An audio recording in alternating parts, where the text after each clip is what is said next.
C'est un meurtre d'une rare cruauté qui est entré dans la salle des assises des Pyrénées-Atlantiques.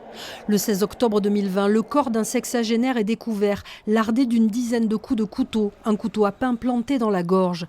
Des morceaux de tube néon sont retrouvés dans la trachée et l'abdomen, ingérés du vivant de la victime. Dans le box, une mère et son fils accusés de meurtre précédés d'actes de torture et de barbarie.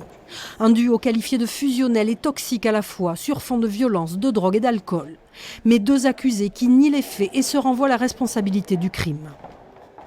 Les déclarations de Mme Abégy ont été différentes pendant la garde à vue. Elle a reconnu les faits et puis c'est seulement lorsqu'elle s'est retrouvée incarcérée, coincée avec l'idée que peut-être serait requise contre elle une peine de perpétuité, qu'elle a commencé à envoyer des messages dans tous les sens et à notamment accuser son fils. Ça fait mal, ça lui fait mal. Elle est très triste d'entendre ça, d'autant plus que c'était son dernier fils, le petit, qu'elle a essayé à sa manière de protéger depuis toujours.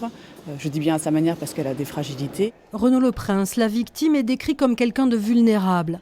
Le sexagénaire hébergeait gratuitement la mère et parfois son fils. Leïla Abedji avait accès à sa carte bleue et retirait de l'argent régulièrement.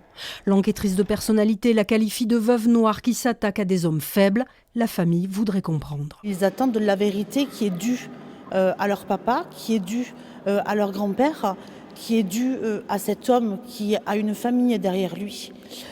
Et cette vérité, elle est là pour redonner de la dignité à monsieur Renaud Leprince, qui, je crois, la mérite. Une vérité qui sera difficile à atteindre, à moins d'un coup de théâtre.